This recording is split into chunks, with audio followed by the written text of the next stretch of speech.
Habari. Uh, thank you for joining. So leo tuna a very good topic na natamani wote kwa umoja wetu tuwe very active. Baada ya presentation hii nitaruhusu watu kushare, ku give out their views na wanatamani waone nini na wanapenda nini kifanyike. So leo nitadiscuss kuhusu hurry up. Hurry up is one of the best solution ambao tunayo sasa hivi, na nadhani ni kitu ambacho wengi walikuwa nakisubiri, hatimaye kipo sokoni sasa, tunaweza kukitumia tukaenjoy vile ambavyo ipo. So moja kati ya maswali ambayo wengi wamekuwa wakiuliza ni kwamba where did the idea come from? Yani ulitoa wapi wazo la hurry up? Ni nani alikwambia, ilikuwaje na nini kilichotokea? So hurry up ni nini? Hurry up ni program tumishi. Kwa Kiswahili halisi tunasema program tumishi, lakini ni mobile application, ni mobile app ambayo inampa mtu uwezo wa ku connect one on one. Nikisema one on one namaanisha kwamba here is a public figure and here is an influencer. Here is a public figure or influencer or celebrity, and here ni audience au fans au follower wana connect one on one privately. Ni kitu ambacho ndio unaweza ukipata YouTube. Unaweza ukipata Instagram, ndio. I don't know kama YouTube wana hiyo means. Of course YouTube wana paid version, lakini haihusishi hiyo private way. Lakini Instagram unaweza kwenda kwenye DM ya mtu na kule akikupigia mnapata access ambayo ni private wewe na huyo mhusika. Na other social platforms zingine. Sasa kwa nini hurry up? Hiyo ni jambo muhimu. Tumeshasema hurry up ni nini hapo, si ndio?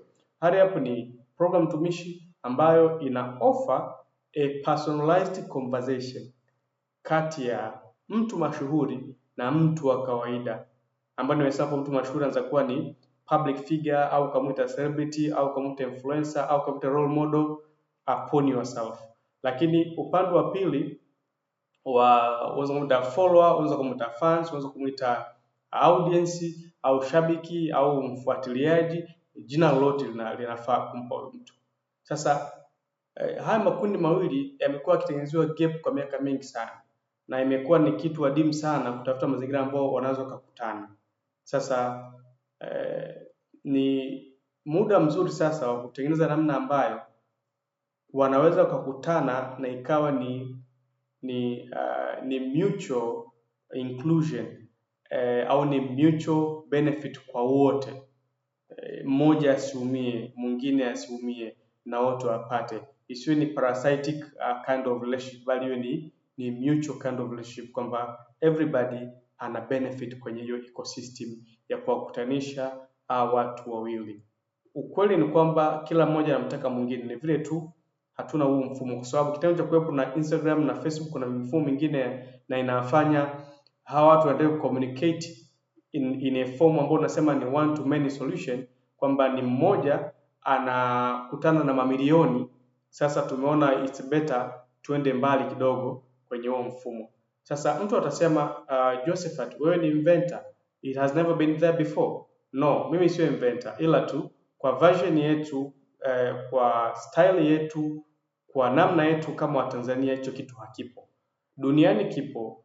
Mfano Marekani wana kitu kinaitwa Cameo. Cameo ni platform ina valuation zaidi ya $5 billion kwa mwaka 2020, wakati naifanyia research my solution product yangu ilikuwa ina zaidi ya 5 billion worth ya valuation.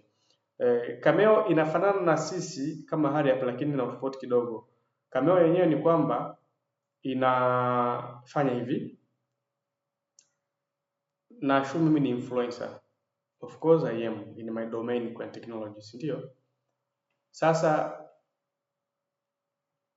kuna watu wanatamani wa connect na mimi vyovyote vile, na kwa sababu hiyo wanatafuta namna connect na mimi, na nitakupa hapo mbele mfano wa kitu ambacho niliwahi kukifanya ambacho kileta changamoto kidogo, lakini baadaye nilikubali na nikabidi nijue sasa namna kufanya, ndio maana nikaja na solution.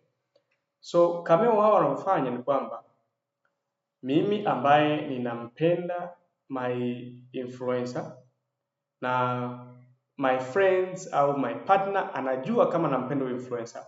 Kwa hiyo anachokifanya anaenda kubook session, let's say my birthday au my any good moment of my life. Kwa hiyo kinachotokea ni kwamba Cameo unaenda unalipia pesa, si ndio? Ukilipia pesa, yule mtu ana uwezo wa kufanya what they call shout out au akakuzungumzia wewe, wishing you that birthday or whatever good event ambayo unaiendea. Alafu kile clip cha video, let's say 1 minute or 3 minutes or maybe 5 minutes kinakuwa captured upande wako wewe. Let's say wewe unampenda maybe unapenda gospel singer, Goodluck Gozbert, ndio? Na mimi najua, I assume now I and you we are friends now. Nataka nikupe picha vile ambavyo Cameo anafanya kazi. It's not exactly like what we do, lakini at least ina resemble somehow. Kwa kinachotokea ni kwamba mimi na wewe ni marafiki na mimi najua kwamba wewe unampenda Goodluck Gozbert. Na mimi najua kwamba birthday yako ni kesho. Kwa leo unaenda kwenye wewe platform ya Cameo na book message, special message ambayo nitamwandikia Goodluck Gozbert kwamba ambayo ataitamka yeye akiwa live kuhusu wewe ambaye unampenda Goodluck Gozbert. So what will happen? Nikishalipia nitamtumia na hiyo message, alafu yeye atachukua ataenda atarecord a video kama nafanya mimi hapa. Like a demo, right? Hi Moses, happy birthday Moses. I'm happy that today is your birthday and you have been having this number of years and may blessings of God be upon you na mengine ambayo atayasema. Akimaliza that clip atanipatia mimi, sio wewe. Kumbuka I'll make it as a surprise to you. Kwa hiyo nitachukua ile clip alafu the day of your birthday nitakupatia, hey, I have this gift for you, ambayo it will come to you as a surprise. Kwa hiyo nitakukabidhi, take it. Umeona? Na of course imefanya kazi vizuri na mpaka leo ina exist, and a lot of public figures na role models na all the categories you may think of, comedians wapo, musician wapo, TV presenter, radio presenter, footballer, any category you may think of iko ndani ya Cameo, lakini it's not a live access. It is about that, it's a post kind of thing, kwamba kinarekodiwa alafu kinakuwa shared na watu. Hiyo nimekupa context ya global context ya huko Marekani, lakini kiafrika kuna platform ipo Egypt inaitwa Minly. Ukipata muda unaweza kwenda ukaisearch Minly, MINLY. Minly hiyo imecategorize kwenye MENA countries including Egypt. Nikisema MENA countries namaanisha mataifa ambayo yanaongea Kiarabu, Arabic speaking countries, hiyo Gulf yote, Gulf nations pamoja na Egypt. Those public figures wa hao maeneo ndio ambao wanatumia Minly. Kwa Minly na yenyewe pia ndivyo hivyo, ambao sema wao wameongeza zaidi, unaweza kufanya business booking na huyo public figure, unaweza kufanya naye biashara, advertisement, vitu kama hivyo, kwa unaweza kaengage naye kwa namna hiyo. Lakini bado haikupi access ya live conversation one on one. So back to me now na hurry up. Mwaka 2017 niliwahi kusikia Patoranking. He's a Nigerian